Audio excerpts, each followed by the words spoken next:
percentage will start with the basics first and gradually will increase the level of the questions. But first, before starting with the questions, let's start with the theory first. First of all, what do you mean by percentage? Percentage का मतलब क्या है? Percentage का मतलब per 100. If I say X%, it means X by 100. जब कभी हम किसी भी चीज का कंपैरिजन 100 के साथ करते हैं तो परसेंट कहलाता है. तो अगर X% बोले, it will be X by 100. Let's say अगर मैं आपको बोला 20%, तो 20% will be 20 by 100, which will be equals to 1 by 5. 0 cancels, 2 1s are 2 5s are. If I say let's say 150%, so it will be 150 upon 100. 0 गया, 5 3s are 15, 5 2s are 3 by 2. Or if I say let's say 0.5%, so this will be 0.5 by 100, which will be 5 by 1000. And this will be equals to 1 by 200. So first of all, this is my percentage value and this is my fraction value. And now think, हम लोग यहाँ percentage से fraction पे कैसे है? Percentage से fraction पे आने के लिए we'll have to divide by 100. So percentage से fraction will have to divide by 100. 150%, 150 by 100, 3 by 2. So percentage से fraction में आने के लिए we'll have to divide by 100. And अब आप सोचो, अगर मुझे reverse fraction to percentage जानना है, तो क्या करना पड़ेगा? Simply we'll have to multiply it by 100. So 1 by 5 into 100, this will be 20%. 3 by 2 into 100, this will be 150%. So percentage to fraction divided by 100, fraction to percentage, it will be multiplied by 100. And now, यहां पर हमको आगे इन fractions की value लगेगी. तो अगर मैं जब कभी आपको पूछूं 20%, आप लोग बार बार divide by 100, divide by 100, divide by 100 नहीं करना चाहिए. आपको ये डायरेक्टली याद होना चाहिए कि 20% is 1 by 5, 150% is 3 by 2. And अभी याद कैसे रखेंगे वो टेक्निक हम लोग देखते हैं. Let's say we have a full round pizza. Let's say we have a full round pizza. कोई भी चीज फुल होती है, फुल का मतलब it is 100%. It is 100%. तो 100% will be 100 by 100, which will be equals to 1. तो 100% का fraction is 1. 1 is equals to 100%. And now let's say अगर इस पिज्जा को अगर मैंने बीच से आधा आधा कर दिया, now focus on the language. अगर मैंने इसको बीच से आधा कर दिया, can I say this part will be 50% and this part will be 50%? तो 1 by 2 will be 50%. अगर मैंने इससे बीच से दोबारा आधा कर दिया, तो जो पार्ट पहले 50 और 50 था, can I say अभी हर एक पार्ट बनेगा 25%, 25%, 25%, 25% और 25%. तो 1 by 4 will be 25%.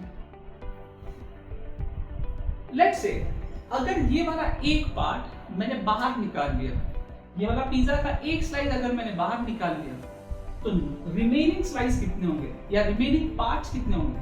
3 parts, 25, 25 and 25, मतलब 3/4 will be 75%। एंड अगर मान लो इसको मैंने दोबारा बीच से आधा कर दिया, half half,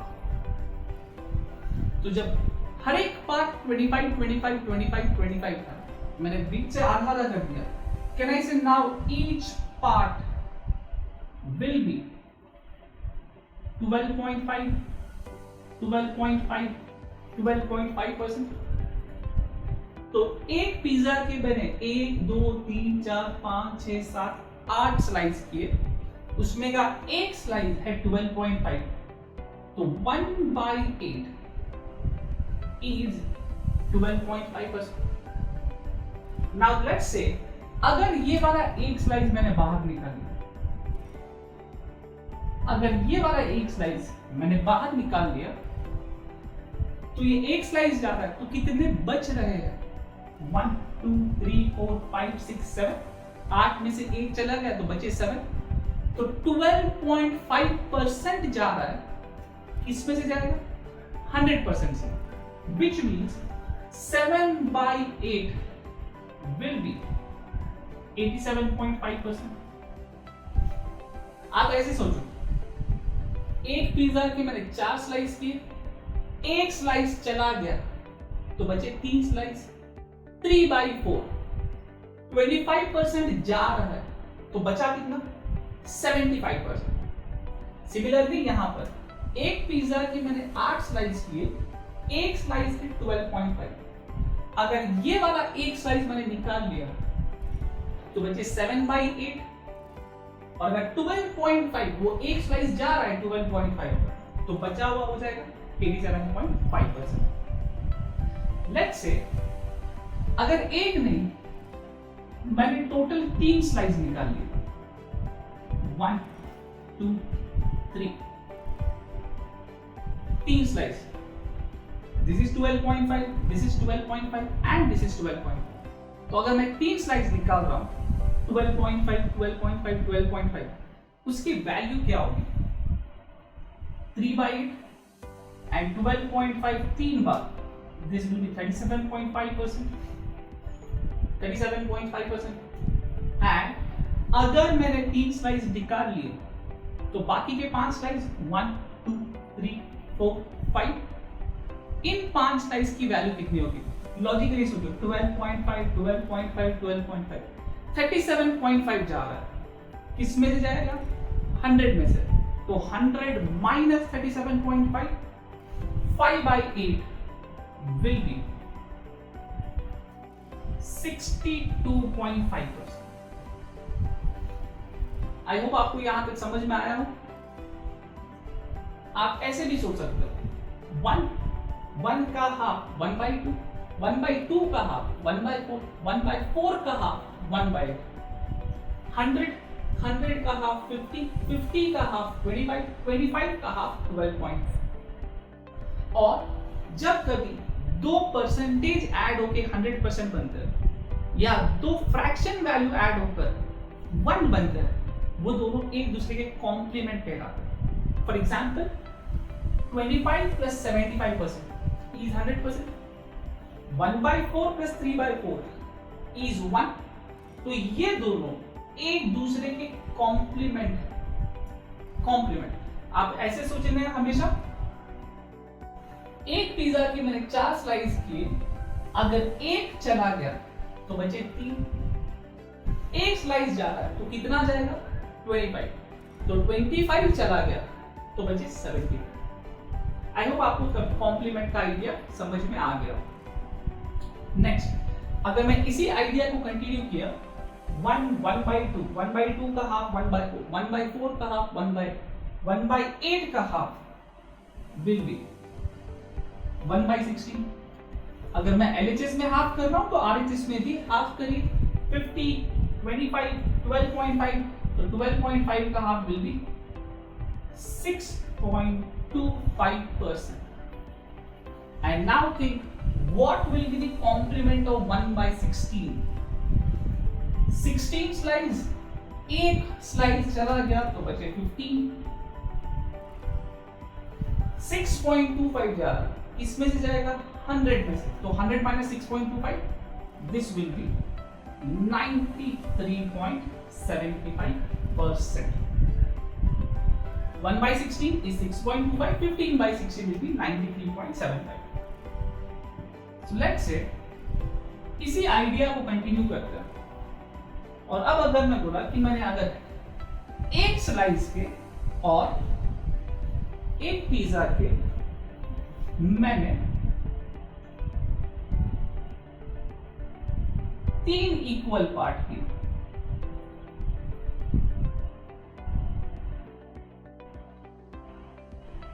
one,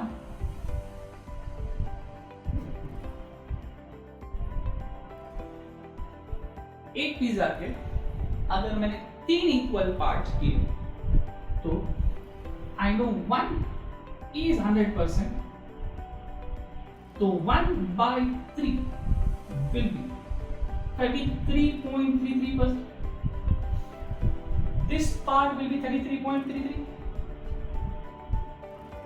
This part will be 33.33.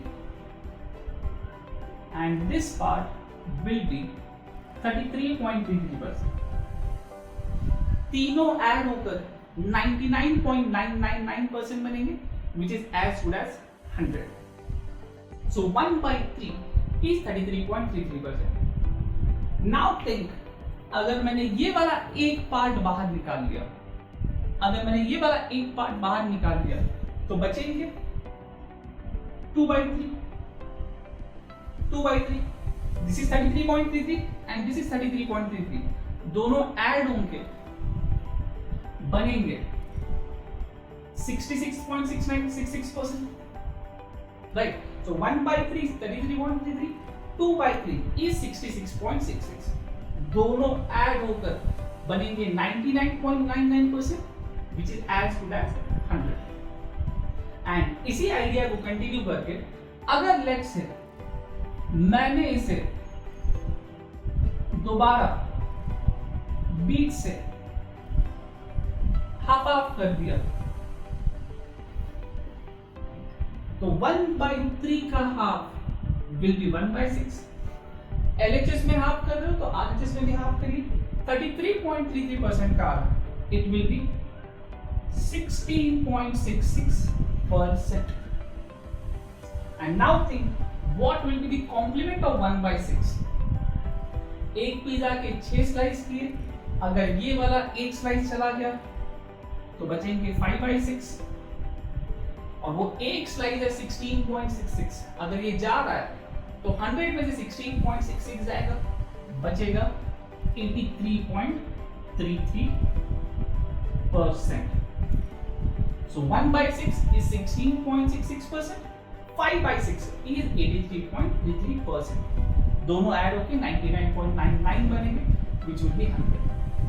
And यहाँ पर कॉम्प्लीमेंट्री याद रखिए, यहाँ पर अगर ये 0.33 है तो ये 0.66 बनेगा, ये 0.66 है तो ये 0.33 बनेगा, दोनों ऐड होके 0.99 बनेगा. एंड इसी आइडिया को अगर हम कंटिन्यू करते हैं, 1 by 3 का आधा 1 by 6, 1 by 6 का आधा will be 1 by 12, 1 by 12, 16.66 का आधा it will be 8.33%. And the complement of 1 by 12 will be 11 by 12. 100 minus 8.33, this will be 91.66%. And यहाँ पर प्लीज कंफ्यूज मत होइएगा, 83.33, 5 by 6 is 83.33% and 1 by 12 is 8.33%. I hope आपको यहाँ तक के सारे फ्रैक्शन वैल्यूज समझ में आए. Start. Let's see some more fraction values.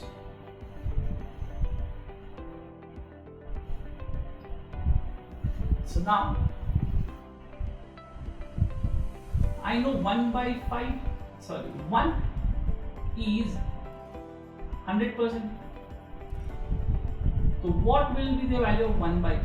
आप ऐसा सोचो, आपने LHS में 1 को 5 से डिवाइड किया, तो RHS में भी 5 से डिवाइड करना पड़ेगा, तो 100 divided by 5, it will be 20%. And now if 1 by 5 is 20, what will be 2 by 5? 1 by 5 अगर आप 2 बार लोगे तो it will be 2 by 5. तो 2 by 5 will be 40%. Similarly, 3 by 5, it will be 60%. 4 by 5, it will be 80%. 1 by 5, 2 by 5, 3 by 5, 4 by 5, ये सारे easy values है, ये तो याद होने ही चाहिए. 1 by 5, 20, 2 by 5, 40, 3 by 5, 60, 4 by 5, 80. And अगर मैं इसी का आधा किया तो 1 by 10, it will be 10%. 1 by 10 will be 10%. And let's say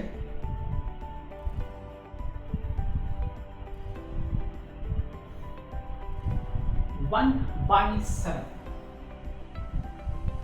1 by 7 or 1 by 14. 1 by 7.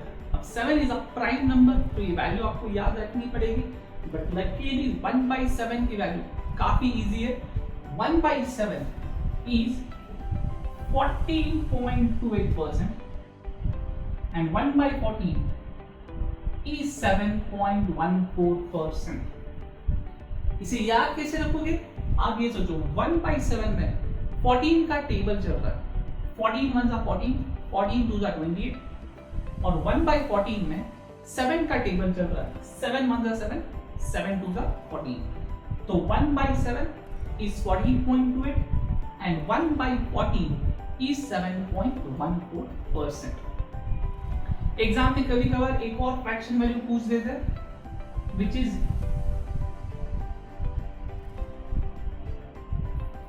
28.56%.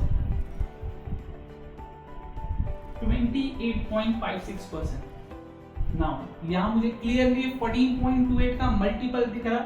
14 to the 28, 28 to the 56. So 28.56 will be 2 by 7. 1 by 7 is 14.28. 2 by 7 will be 28.56. 1 by 14 will be 7.14. इसे याद रखने का तरीका दोबारा ध्यान दीजिए. नीचे में 7 है तो 14 का table 14 1s are 14, 14 2s are 28. नीचे में 14 है तो 7 का table 7 1s are 7, 7 2s are 14. 1 by 7 is 14.28. 1 by 14 is 7.14%. And next,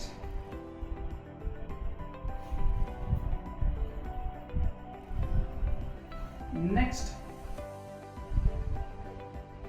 1 by 9 and 1 by 11. 1 by 9 की वैल्यू है 11.11% और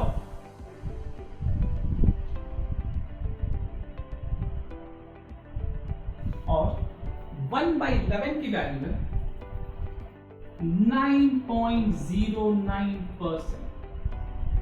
अगर आप ये दो वैल्यूज याद रखोगे, इसके जितने भी मल्टीपल्स है ये सारे वैल्यूज आपको ऑटोमेटिकली याद हो जाएंगे. कैसे याद रखेंगे? नीचे में 9 है तो 11 का टेबल और नीचे में 11 है तो 9 का टेबल. फॉर एग्जाम्पल अगर लेट्स से मैं आपको पूछ दिया what is the value of 2 by 9. 2 by 9. अच्छा, नीचे में 9 है तो 11 का टेबल चलेगा. 11 2s are 22, so this will be 22.22%. अगर मैं आपको पूछा what will be the value of 5 by 9, नीचे में 9 है तो 11 का टेबल 11 5s are 55.55%. अगर लेट्स से मैं आपको उल्टा पूछ रहा हूं what is the fraction value of 77.77%, तो यहां 11 का टेबल चल रहा है. 11 7s are 77, तो अगर 11 का टेबल चल रहा है तो नीचे में आएगा 9, दिस विल बी 7/9। सिमिलरली अगर नीचे में 11 है तो 9 का टेबल चलेगा। फॉर एग्जाम्पल 2/11, नीचे में 11 है तो 9 का टेबल चलेगा। 9 2 जा 18, तो दिस विल बी 18.18%। अगर मैं आपको पूछा 4/11, नीचे में 11 है तो 4 का टेबल, 11 नीचे में 11 है तो 9 का टेबल, 9 4 जा 36, दिस विल बी 36.36%। अगर मैं आपको उल्टा पूछा, let's say what is the value of 63.63%। अच्छा यहां पर भी 9 का टेबल चल रहा है, 9 7 जा 63, तो अगर 9 का टेबल चल रहा है नीचे में आएगा 11, दिस विल बी 7/11। तो यहां पर याद रखिए 1/9 में 11 का टेबल चलेगा और 1/11 में 9 का टेबल चलेगा। एंड अभी तक हम लोगों ने कौन कौन से फ्रैक्शन वैल्यूज कर लिए हैं? 1/2, 1/3, 1/4, 1/5, 1/6, 1/7, 1/8, 1/9, 1/10, 1/11, 1/12, 1/13 रह चुका है, 1/40।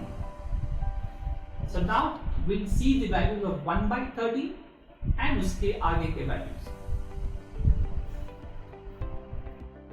So now let's see the value of 1/13, 1/13, 1/15, 1/16, 1/16 already हो चुका है, 1/17, 1/18, 1/19 और 1/20। Now 1/13, 13 क्योंकि प्राइम नंबर है ये आपको याद करना ही पड़ेगा। 1/13 की वैल्यू है 7.69%। 1/15 is 6.66%. 1/15 is 6.66 and 1/16 is 6.25%। यहाँ पर ये दोनों values exam point of view से बहुत इंपॉर्टेंट है। 1/15 is 6.66, 1/16 is 6.25%। 1/17, 18, 19, 20, 1/17 is 5.88%, 1/18 is 5.55%, 1/19 is 5.26% and 1/20 is 5%। एक दो से तीन बार अगर आप ये वैल्यूज देखोगे तो आपको ये याद हो जाएंगे। 1/17, 18, 19 and 20, 5.88, 5.55, 5.26 and 5%। 1/17 is 5.88, 1/18 is 5.55, 1/19 is 5.26% and 1/20 is 5%। And और भी कुछ वैल्यूज है जो आपको एग्जाम में कभी कभार लगेंगे। हम लोगों ने कुछ देर पहले देखा था कि 1/4 is 25% and 1/20 is 5%। तो वैसे ही 1/25 is 4% and 1/5 is 20%। ये वैल्यूज भी एग्जाम में लगे। So these were the fraction values of the percentage. We have started from 1, 1/2, 1/3, 1/4 up till 1/20। ये सारे वैल्यूज आपको याद होने चाहिए।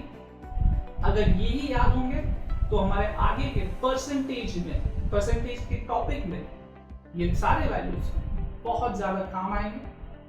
और अगर ये वैल्यूज याद है तो परसेंटेज के सवाल बनाना ये काफी इजी होगा। So this was about percentage and fraction values. Now let's start with some basics of percentage.